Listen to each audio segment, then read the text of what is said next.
$500,000 sounds like a lot of money until you turn it into a monthly paycheck that has to last 30 years. By the end of this video, you will have a simple worksheet in your head. 3 numbers, your own 3 numbers, and you will know with actual math, not a guess, whether your number works. Let's do the arithmetic nobody wants to slow down for. Here is the part most videos rush past. If your full retirement age is 67 and you claim Social Security at 62, your check does not just get a little smaller. It gets permanently smaller. According to the Social Security Administration's page on starting benefits early, claiming at 62 instead of 67 reduces your monthly benefit by about 30%.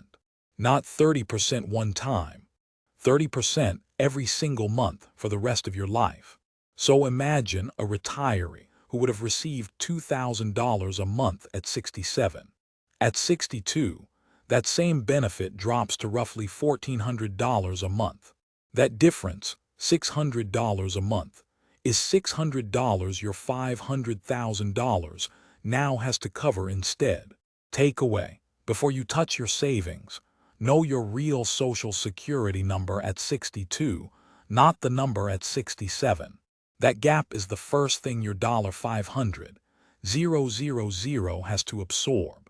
This is the piece that changes everything downstream, because now we know exactly how much your savings needs to make up for. Let's see what $500,000 can actually produce. Here is where the famous 4% rule comes in, and where it gets misunderstood. William Bengen, in his 1994 paper, Determining Withdrawal Rates Using Historical Data, published in the Journal of Financial Planning, found that withdrawing 4% of a portfolio in the first year, then adjusting that amount for inflation each year after, held up across decades of historical market data without running out. Apply that to $500,000. 4% is $20,000 a year. That's about $1,660 a month. Now add that to the reduced Social Security check from Block 1, $1,400 a month. Together, that's roughly $3,060 a month before taxes. Takeaway: your combined income at 62 in this example lands around $3,000 a month. Not zero, not luxurious. A real number you can compare to something. Compare it to what exactly? That's the next question. What does retirement actually cost? This is where guessing ends and government data starts. The U.S. Bureau of Labor Statistics runs the consumer expenditure surveys and publishes a specific breakdown called Expenditures of the population age 65 and older. It tracks what households in that age group actually spend, on average, across housing, food, transportation, and everything else.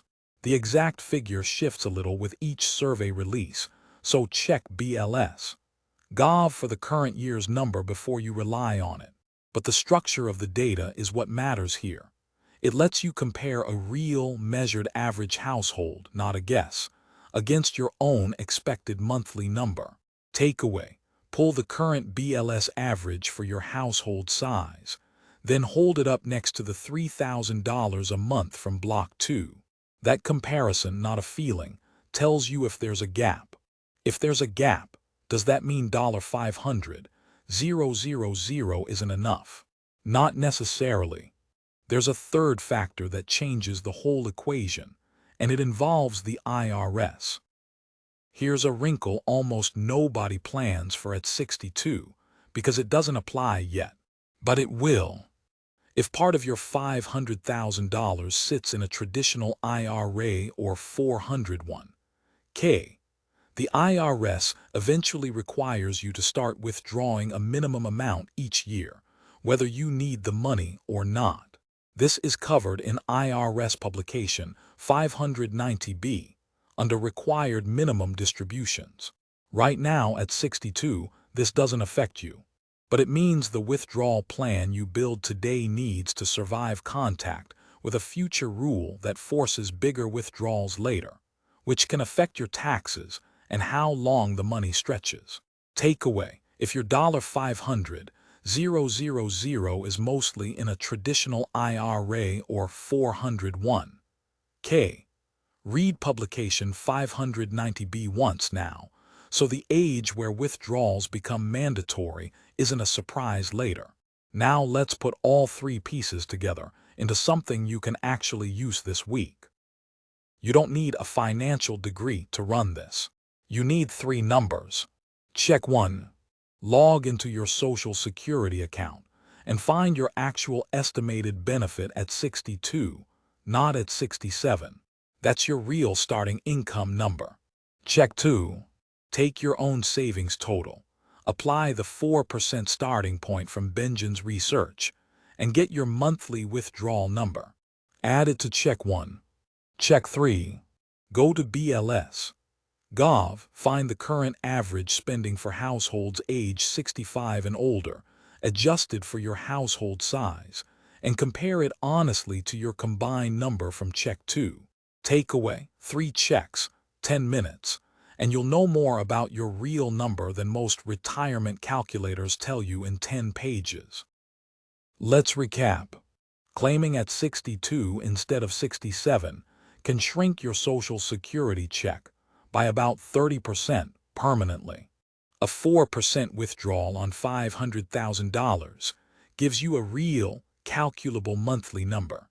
And comparing that number to actual BLS spending data, not a guess, tells you where you stand. This is educational content, not financial advice.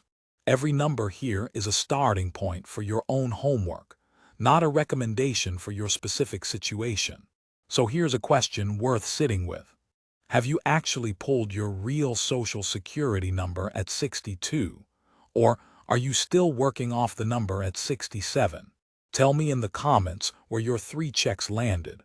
If this kind of plain, no-nonsense math is useful to you, consider subscribing. After 60 Compass does this homework every week, so you don't have to do it alone.